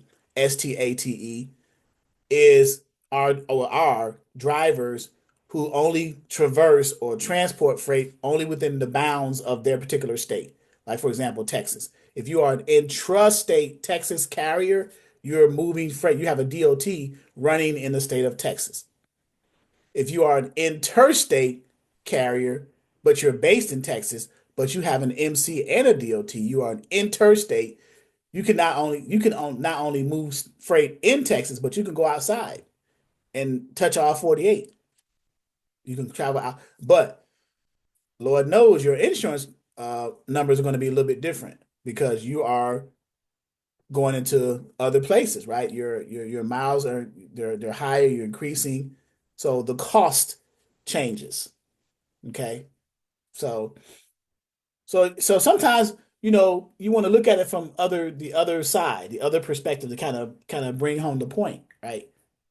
So let me go to the resource because I don't want to forget about Mr. Jalil and answer his question. Let's go back to our main page. So Mr. Jalil asked the questions, what are the rates right now for the dry vans, flatbeds, and reefers? And I mentioned that there's a resource we have in our portal that's called trend lines. So I don't know where trend lines is at. So can someone tell me where go to find trend lines in our back office? I'm being And tools and resources. under tools and resources. And resources. Okay. Under tools and resources, we have these buttons here. Trend line. See in the middle column on the bottom, trend lines and safer. There you go. Look at Miss Jacqueline getting all. Okay. Yeah, I'm paying attention, boss. I'm paying attention. we even have a we even have a trend lines video where I show you how to do that, right? So trend lines is an analytical, Mr. Jalil. Trend lines is an analytical tool that shows in real time analytics, for lack of a better word. But in this case, the national rates for those equipment types and the load to truck ratio for those equipment types. In other words, supply and demand. All right. So I'm in trend lines. I'm going to go and show you right here. All right. The different trends, view the trends. So for example, the van national rates right now, as of what the date say? I think it was October 8th, which was yesterday, literally. Um, the national dry van rates, and it's broken down. Look at how the states are. They've improved it, actually. They put the lines on the states. So it breaks it down into 5 different zones in this country as it relates to transportation. So, and this is an average cents per mile for dry van, the national van rates. When I say van, we're talking about the 53-foot dry van. Okay. So this $1.81 is the Northeast zone or region of the country because it contains the northeastern states. Yes, Chasa. Hey, Chasa. You Hey got a, Charles, hey LaDonna, how are you? hey, you got a question. Yeah, I had a question. And I'm sorry I'm popping in so late, and I don't know if you went over this or not, but when we did our cold calling session on Friday, there was a dispatcher in the in the cold calling session who told us that he actually uh, purchased the DAT load board and he was a dispatcher. And so I kind of wanted to know if you heard anything about the DAT load board actually now accepting dispatchers. Yes, I vaguely heard it. I haven't researched it like I need to, but because 123 Low Board does it because of our conversation 2 years, 3 years ago with the owners of 123 Low Board. But I can definitely check into that. I've heard it vaguely. Um, but I'm not sure what the features would be. So of that, the data says DAT keeps switching back and forth, unfortunately. So I guess switching back and forth with allowing dispatchers to get access and then not. So they're kind of like a pendulum swaying back and forth, right? Because DAT is oftentimes the more stricter load board as opposed in regards to requiring its subscribers to have an authority, an MC number before they purchase a subscription, right? Other load boards are a little bit more lenient in that regard, but DAT is not. So to hear that, what you just said, I will need to investigate that, because sometimes people say stuff, and I'm not saying that that person is not telling the truth, but I would want to look into it because if that's the case, then we could easily just add DAT back to our portal. That's one of the reasons why I took it out because I was trying to get a global, universal, what's called an SSO, a single sign-on where all of my dispatchers in the training can use one login to access that same load board. DAT said no. Everyone will have to have their own subscription and pay whatever price point you are choosing to pay. I said, you guys must be out of your rabbit mind. I'm not doing that. There's no way. So I said, goodbye, DAT. I can use the other load boards and pretty much find the same loads, right? I know a con artist when I see one, or in this case, hear one, right? So yeah, we Okay. Well, total transparency though, this dispatcher was paying $180 a month for that access. And I told him that was ridiculous. Um, as dispatchers, especially if you're starting out, you don't want to pay that much money. I asked him why was he paying that much money, and his response was pretty generic. Um, his response is basically, if he's going to pay for something, he wants the best. And I tried to explain to him that he had basically the broker's package, which allows him to post loads and things that, other features that he really doesn't need. So I don't know. I figured I'd just ask you if you heard anything about it. And so then the other question, go ahead.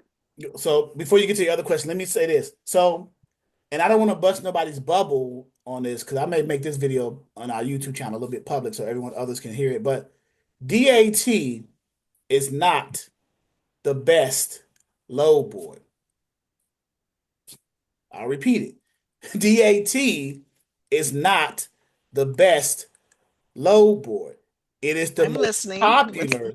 It is the most popular load board because it has the most loads posted by brokers, and it has more features in their different versions of the load boards, and their user experience may be better, or some people may be more used to their user experience, the front end of the load board, and they're so used to it that if they go to something else, you know how you go to something, you're kind of like leery of going to something else when you're used to using this for a number of years or whatever.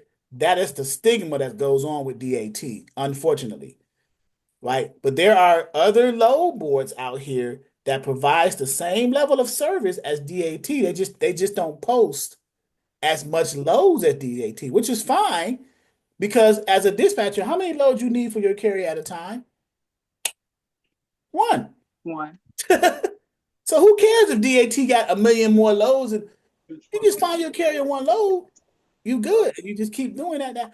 Now, I'm not trying to downplay DAT. I'm just saying that because I hear this a lot, and I didn't want to get an attitude like I'm fed up of hearing it. I'm just saying that I just want to prove well, not a point, but I just want to say that DAT is not the best. Now it's one of the three popular load boards, DAT and its versions, DAT1, Pro, Express, the broker TMS, all the different versions of it, of course.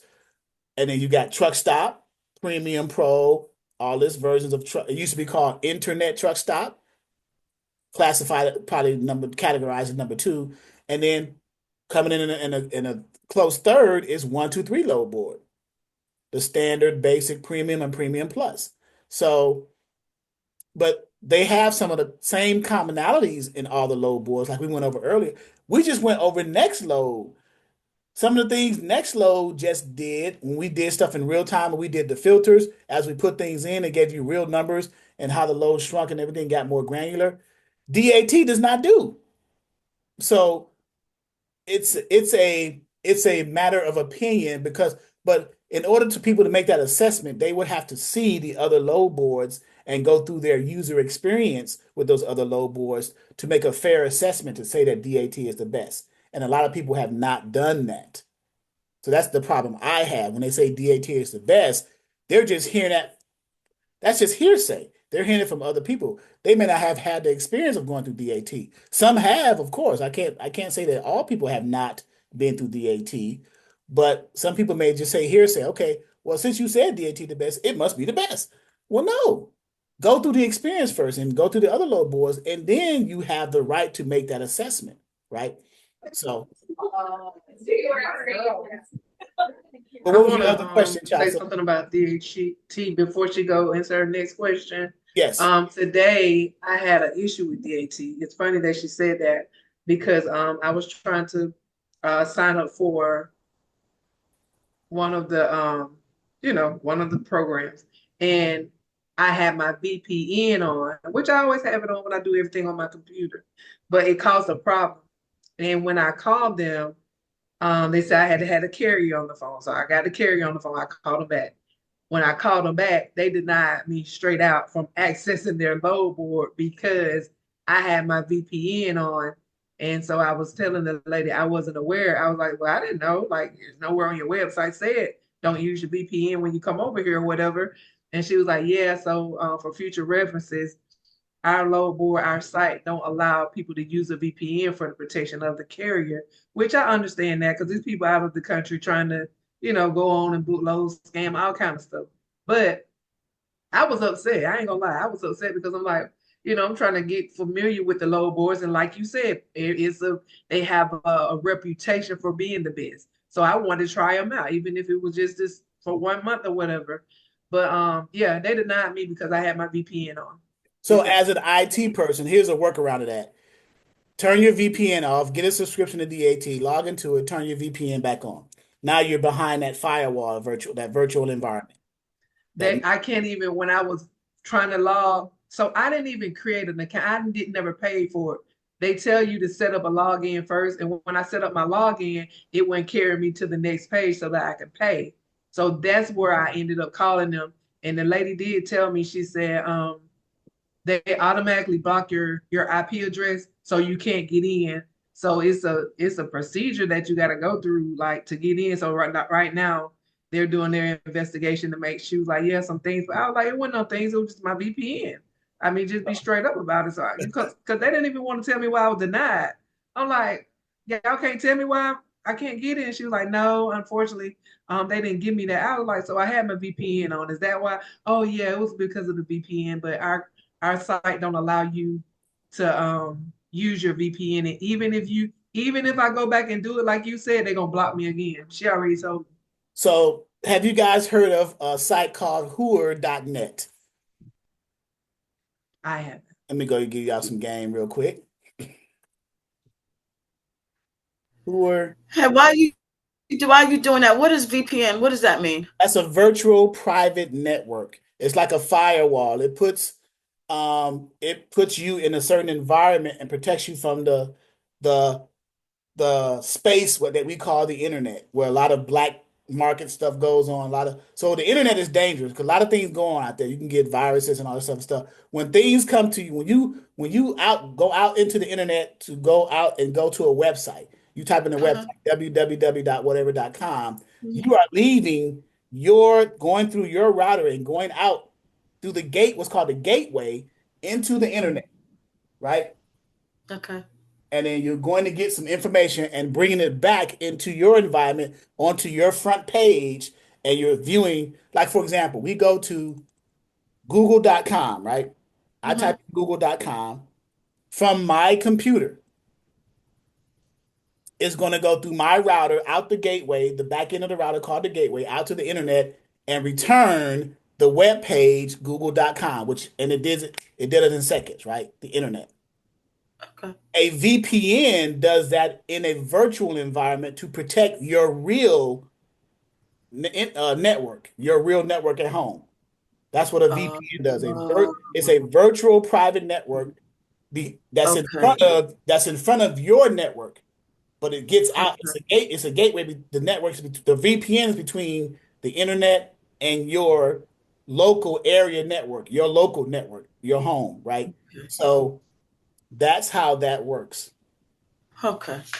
So yeah, I'm sorry y'all bringing the IT out of me, All right. Thank you. but see, there's so many ways to get around this stuff. I'm telling you. But anyway, I don't want to criminalize anyone. but but yeah, so Hoover.net. Hoover, if you guys can see my screen, I'm typing it in. Hoover.net, and I'll copy and paste it. Assigns, like the lady was saying, VPNs, virtual private networks, and disguises your real network, right? So I'm showing mine, right? I'm on Verizon Fios, my ISP, my internet service provider, and my DNS. So when you go out to the internet, you got to go out and grab a page and bring it back. You have to get it assigned to a domain naming service, DNS. So Google's DNS is whatever it is, whatever their IP address is, their internet protocol, which is a bunch of numbers, right? So I don't want to get too far into so, but yeah. But Charles, isn't a VPN, for lack of a better word, like your fingerprint on the internet? No, it's a Or no? Okay. no, because you still have to go your router controls getting back and forth to the internet, the gateway. The front end of the router is your network, your IP address. The back end of the router is the main IP address to get to the gateway, 192.168.1.1, for example, goes out to the internet. It comes back to your gateway, goes through that internet, that gateway through the IP address, and then attaches to your network's IP address, 192.168.1.2 or whatever it is, right? And then comes back to your local computer and in front of your browser at that time, whatever you go to. So but it's just I don't know. So they have DAT now is getting stringent apparently. That's the first I've heard that about IP addresses and virtual private networks. And I understand, like Lady said, I understand too because of hacking and all this other stuff and protected carry. I get it. But I think they may be taking it a little bit to the extreme, but um it is what it Yeah, is. so basically she was telling me that they don't like it because it has your real location. Correct. And so when people use it out of the country, they can, have it saying that they're in Atlanta and they're really in somewhere else, on the other side of the world. So that's what she was saying. She said, because it spoofs your location, it's not revealing your real location. So that's why they don't let people use it, because people out of the country come to their website and book loads under carriers, MC numbers, and different stuff like that, and be scamming people. So I mean, I understand it and I respect it, but I was like, that was just crazy not to let me just say turn it off or don't use it when you come here. Don't just Right. deny it and then, not let me get it. But you could also do this. You can disguise the VPN inside of what's called a firewall. Have you ever heard that term, firewall? So, Yeah, I mean, I have. there's other terms too. I don't want to get too technical, but firewalls can trick. I don't want to say it like that because I'm gonna make this video public. But yeah, it's just because that's how do you think the scammers are getting over? They set up firewalls to make it seem like they're like the network that the information is going to is the actual network that the DAT is trying to sell their product to. When in actuality, it's somewhere on the black market. Somebody in South Africa or India who's hacked into a system, right? And then it's just getting over on them. So you have internet, right?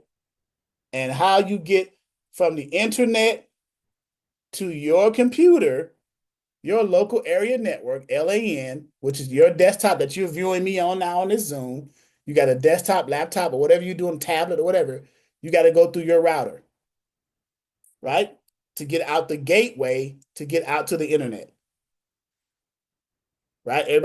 Well, I don't say that everybody know that, but that is the process, standard process. Now, there may be to get to a website on the internet, let's say Google, whatever the website is, to get to their website, you got to go through their gateway and their DNS system to translate the IP address into the host name of the website, right? Like google.com has an IP address, but it has to be translated from the numbers to a naming system, DNS, domain naming service. That's what that stands for. It translated and it sends that data back and comes back through your gateway and you get Google, right? Now, a VPN, virtual private network, it will go through that first. Or if you had a firewall that the VPN was in, you can protect the integrity of your network and give it the appearance that it is coming to a real place as opposed to a disguised place. You could protect your IP. What they're looking at is your IP address, your internet protocol, whatever your IP address is. Like I said, if you go to Hoor, if you want to know what your IP address is, open up a browser and type Hoor.net. It'll show your IP address, like I just did in real time, and you'll be able to understand a little bit more of it. But it's it's all it is binary, a bunch of ones and zeros, just translated into words and using different virtual networks and sometimes real networks. So, but unfortunately, that has been, so that's another thing you could say why that is not the best, because they've been exposed so much to so much scam that they've imposed these security features to imply that it's easy to scam them. It's easy to get into their network. Nord VPN is pretty good too. That's a virtual private network, Nord.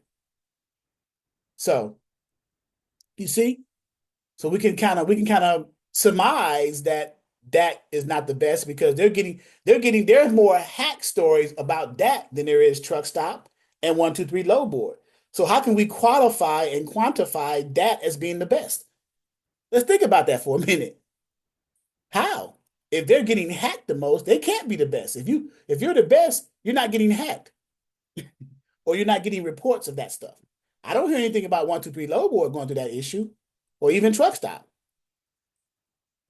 So that could be a barometer right there. You see? A measuring stick, if you will. Go ahead, Chasa. And I'm gonna finish the thing here, but go ahead with your second question. Okay. Yeah. So now I got three questions since she went on to say that. Actually, one is a statement, not even a question. To piggyback off of the VPN conversation, for anyone that is currently dispatching, and you reach out to a broker and they're using Highway. Highway is this new basically TMS system that a lot of brokers are using. They're using Highway, and your carrier does not have you down as a dispatcher for their company, then Highway is going to flag you. That's correct. And they're going to flag the carrier. That is also correct. And the carrier is not going to be allowed to book loads through Highway. And a lot of major brokers use Highway. So what your carrier has to do is put you down as a dispatcher, because Highway will tell. When they initially set up with Highway.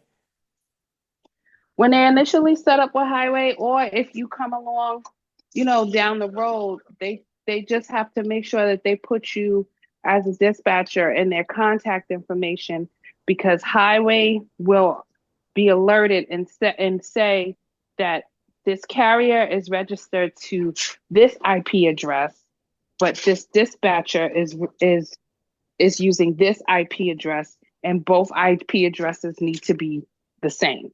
Correct. So in order to find a workaround, you have to make sure that your carrier is listing you as a dispatcher. Correct. It is a headache. Trust me, it is a headache. So what Chasa is saying, highway.com is it's a TMS system. It's a base out of the box TMS system with low board integration in it.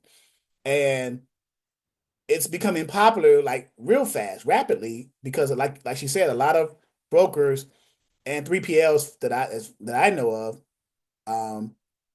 is integrating it, using it. So they're getting away from the truck stop 123, things like that, because Highway come along and see all the other problems with these other low boards, saying, well, let us build a platform that can avoid these things. And one of the things is with dispatchers, the relationship with the dispatcher and the carrier, right? If they're not already identified by the carrier that it's their dispatcher, so on and so forth, then like Chasa said, we will flag you.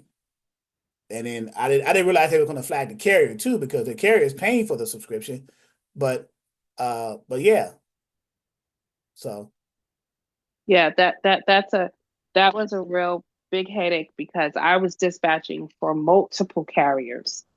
And so when these carriers tried to book their own loads, because we were no longer working together, or I just had that kind of relationship where I'm used on an as-needed basis, Highway wasn't allowing them to book any loads, because they failed the litmus test, basically, and they were flagged for having two different IP addresses associated with their account. So make sure that your carrier lists you as a dispatcher so that you don't have to go through that. But anyway, getting back to my question, with the load board with the 123 load board, just like with DAT, especially with my cold calling sessions, is there a way for us to look up carriers? There used to be under 123 load board the feature called search under search directory. They changed it. I don't understand why. So let me go in there and show what I'm talking about because I'm like I need to call or talk to Lauren, who's the owner of the company, 123 load board, and he sent me several emails. I need to bring that up to him and ask him why has it changed. Um, and I'll show you what I'm talking about. In 123 load board, okay, which is a load board, right? I know we're getting past our time, but I'll go in this example. Let's log in here. And because what Shasta is asking, she want to use a load board as a resource to source carriers, right? In order to cold call and, try to get them to dispatch, to be their dispatcher, right? So 123 load board, they still have the feature, but I think they changed it a little bit. So under uh resources, right? Under resources, do you guys see my screen? I'm sharing it. You guys see the screen? Yes, no, maybe. I know I'm moving kind of. Yes. Okay. Yes. So under resources, there is a called, now you can do an FMCSA search, right? But search directory. Now they called it new, but it's always been there. They new probably meaning they've taken away some of the things that we used to enjoy as dispatchers. Like so under search directory, you come up here. Now this user interface didn't look like this in times past, right? What it was is you could search, you can hit carriers, brokers, or shippers. You wouldn't be required to type in the name of the carrier and their location. Put my nice stuff in here. Right? You would only be able to hit carriers and put a city and state and hit search, and it'll give you all the registered carriers in that city and state with the MC number, their first and last name, and all that data. That used to be the case in search directory. Now, for whatever reason, they changed it to something like this. How do you know the name of a carrier? If you're searching for a carrier, how would you know their name and how would you know where they're located? So why would they make that a required field? These two fields here, right?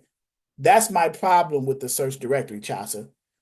Because in the past, all you had to do is hit carrier, hit a city and state that you're looking for that carrier in, hit search, and it'll give you all the MC registered carriers in that city and state.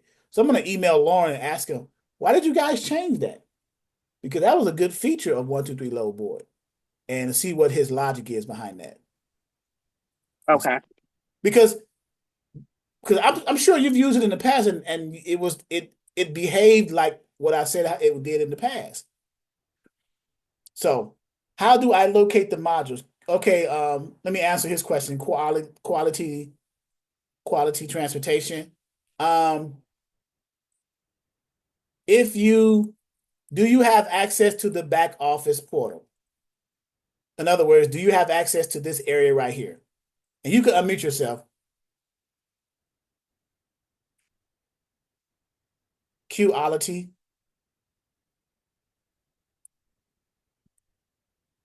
If you are, let me see if I can get him right there. Unmute yourself, please. You asked this question. There you go. Yes, sir. Okay. Do you see my screen now? Yes. Do you have access to this area? No, I can't see that. I've been looking around. I can't see this. Okay, so when you go to the website, when you go to the home page of the website, right, which is right here, you see that? Yeah, I just did.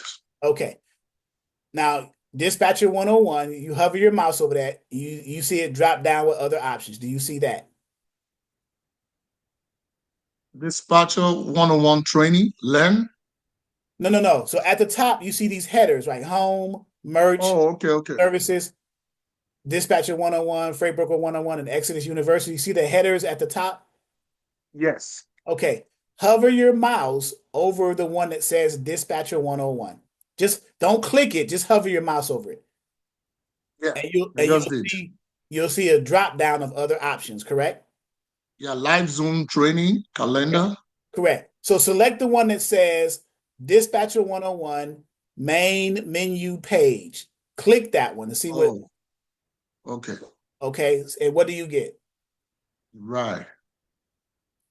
Yeah, I see it now. All documents, Right. tools So and resources and all that. correct. So the first column where it says start here, you see that one?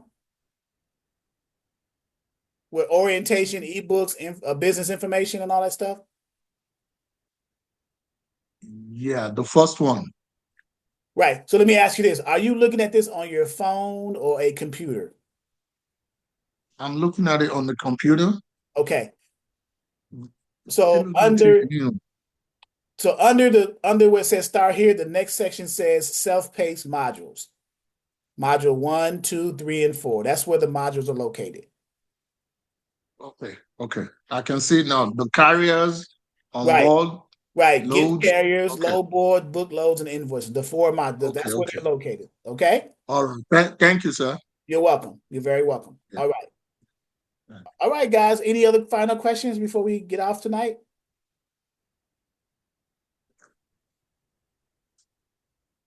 We're good?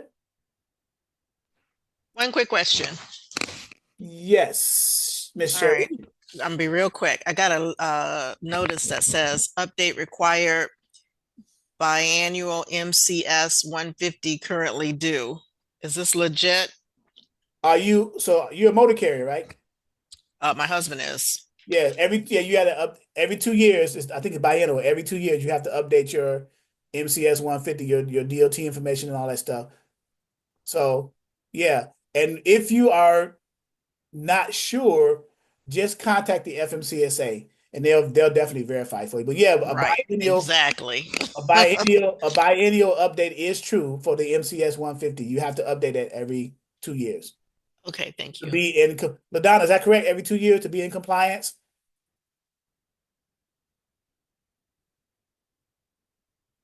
Yes. Yes. So yeah, LaDonna is the compliance expert. So if LaDonna says yes, it's yes. So, but yes. So update biannually of that MC and DOT number, or DOT number actually. So the MCS 150 is DOT. So, all right. But just verify it, and you'll be further educated in that process. You call the FMCSA and you'll learn it yourself just to have it, you know. Don't just take our word for it, but you educate yourself as well, you know. Okay, guys? In the back office, under tools, docs, and resources, the Zoom training calendar is up there as well. I'm gonna click that button. It's gonna go to that page. And our next one will be, what's today? Wednesday. Our next one will be Saturday, the 12th. Okay. At 12 noon this Saturday. All right. And then Le'Veon, I guess we'll schedule a time to meet up. Yes, I'm gonna email you or I'll text you. I'm gonna text you and see what day is good what day is good for you. This week or next? It doesn't matter. Okay. During the daytime, I'm free during the daytime, period. Okay. I'll probably kill two birds with one stone. I'll probably have you meet me at the car wash on High Street in Portsmouth, and I'll talk to you there. Okay. You want me to text you want me to text you and confirm my number? Please. Okay, I got you. All right. Everybody have a great evening. All right, everyone. Have a great evening. Thanks for the class. Thank you. Any more questions? I want to make sure I. Yes, me. When can you And then Chasa has. talk? Yeah. Jackie? Let's shoot for Friday or Saturday after training. Okay, Saturday after training then. Okay. And then Chasa, Okay. got your hand raised. Thank you. Yeah, Charles, just really quick. I just want everyone to know that I am doing another cold calling session in November. I haven't picked the date yet. but I will jump into class and announce the date. The great thing about our cold calling session is we get to basically use each other's scripts to see which works for us. There was a great guy that came in. His name is Vaughn. He's from California. One of the things that he used during our cold calling session, which I saw was grabbing the carrier's attention, was he said, "Hey, my name is such and such. I'm from such and such. Do you need a load for this week?" And that is a great conversational starter. So anyone who's out there doing cold calling or anything like that, you want to try to get the carrier to sign on with you, but a great opener is to ask them, do you need anything this week? Because 9 times out of 10, they need something for the week. They don't have their whole schedule full for the week, because when you are looking for loads for carriers, you're usually booking, 2 days, maybe 3 days out the week. So they really are looking for other things during the week. So I thought that was awesome. I thought that was a great conversational opener for anyone that's out there cold calling carriers. Great. I appreciate That's that. such a great opportunity, because cold calling in your business is like the #1 marketing strategy. When you have nothing else, that's what you have.